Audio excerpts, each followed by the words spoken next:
You wanted to show us some of your new things? Yeah, I wanted to show you some new things because I'm excited about some new things.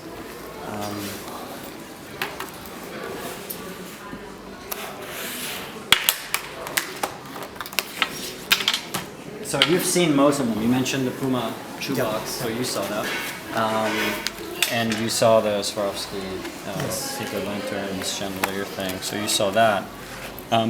But this is a project I'm really excited about, which is a project about similar to One Laptop Per Child in a sense that it wants to solve a problem of education and a problem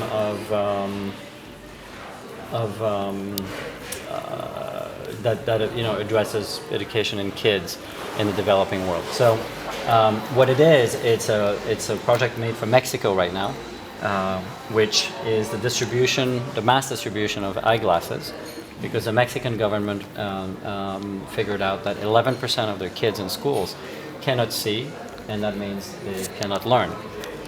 11%. 11%. And in some of the poorer states, that percentage actually goes to like 40, 50%. But the average is 11%. So the other thing is in Mexico, there's a huge stigma against wearing eyeglasses because it's seen as a handicap.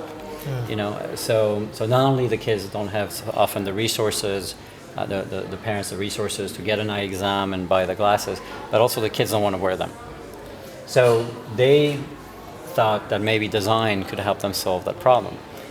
So they came to us and we sort of helped them design the program as well, of course, the glasses too, of this this project. So the way it works is that the kids get an eye exam, and then they pick between 5 different types of glasses depending on the shape of their faces. There is also different sizes. Then they pick the glasses, and we created a system where they can pick the top and the bottom. The important thing is for the kids, is to feel like they're unique, they're special. And so these glasses are kind of cute and are available in many different colors. And the result are, things like this, which I'll show you some pictures of the distribution. The other thing is that they're extremely flexible. And Give them the hair. Oh. And then they're very resistant.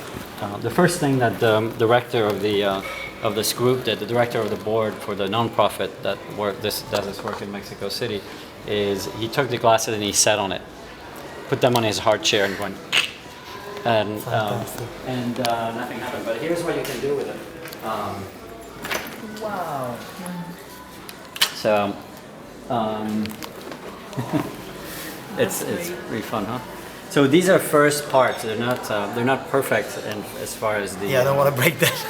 No. They won't break. They're not perfect cosmetically, but that's just these are some of the first parts. Unbelievable. So and then the other thing is, there's different shapes for different types of faces. So they get distributed. But the lens is the lens, right? They're custom-made lenses for the kids. So depending on your. No, because that I read somewhere that now you have a new possibility of lens. It's made with water. Yeah, the problem is the kids would not wear this kind of stuff. That's interesting. These are glasses for the. I think it's very interesting, but for the third world. But we can make these. I mean, we can get. I think it's very interesting, but there's a reality. You know that technology, right? Yes, I do. But there's a reality about. This is a factory that makes some of the best quality lenses in the world, based in Mexico City. So which is going to be the price, the wholesale price? It's free. It's for free for the children. Okay. We're going to distribute around 300,000 pairs a year to kids in schools for free. So it has to be very cheap, right? So as designers, the cheaper it is, the more glasses the kids get. Because the organization has an X amount of money. Look at the hole here, that's a nice detail. Well, actually the holes get filled with a nose that's missing, I guess. Where's the other pair? Oh, with different nose pads of different sizes, so it adapts to the kids' noses.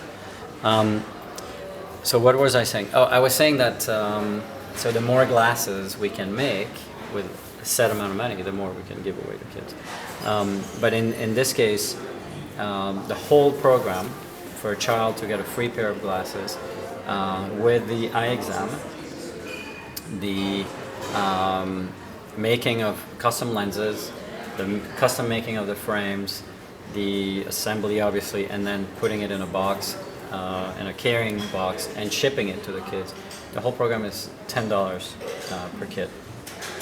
And you really, I mean, it's amazing. You know, it's obvious that a government like Mexico should make that investment. I mean, it's investment in 11% of your student population.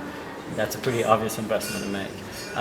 But this is a concept that similar to One Laptop Per Child, that we want to Actually, expand. the color combination looks like the EXO combination that you gave. It's you know, it's 20 colors, exactly, 400 combinations. Exactly. I think you're the best researcher I've talked to in a long time when it comes to. Yves, seriously, I mean, that's very Yves Béhar. I mean, I would say, I really think you're a very cool guy, Yves. Thank you so much. No, seriously, I mean, So, that's what design is about in the 21st century. yeah, okay. So the only reason to, you know, for example, the Puma shoebox to change is that if it is going to be a critical, important change for the company. They're not going to make a superficial change to these millions of boxes that they're sending everywhere. So design really has the opportunity with tools like sustainability to tell companies, you know, you're going to make a big change. Because if I just went to the German logistics engineers and told them it would be pretty to put a bow on the boxes and to put some flowers on it, they're going to be like, you want me to change my system for a bow, you know, to add a bow to the Puma box? But if you tell them we're going to change the system, we're going to reduce by 65% the amount of cardboard produced, we're going to reduce by 60% the amount of resources and fuel and everything that is needed to make these things, then they start listening and they're like, okay, we will consider changing our entire system for this project because it is worth it. So sustainability and these kind of tools, you know, is a way for us, I think, to convince people to go bigger, to do bigger things. And that's what every designer wants. They always want to do something a little bit bigger than, you know, the typically the small projects that are assigned to us in the world of, you know, the everyday life and business. Because the way everybody really thinks just about sustainability is that it means less. Consuming less, having less fun, less, you know? Doing less bad. But that's not the way you're going to make people excited about things. But that's, you need to I must feel say, like you're getting more. I must say, the only that's people very who much can about do this, living in California. you can only do this. Puma is German.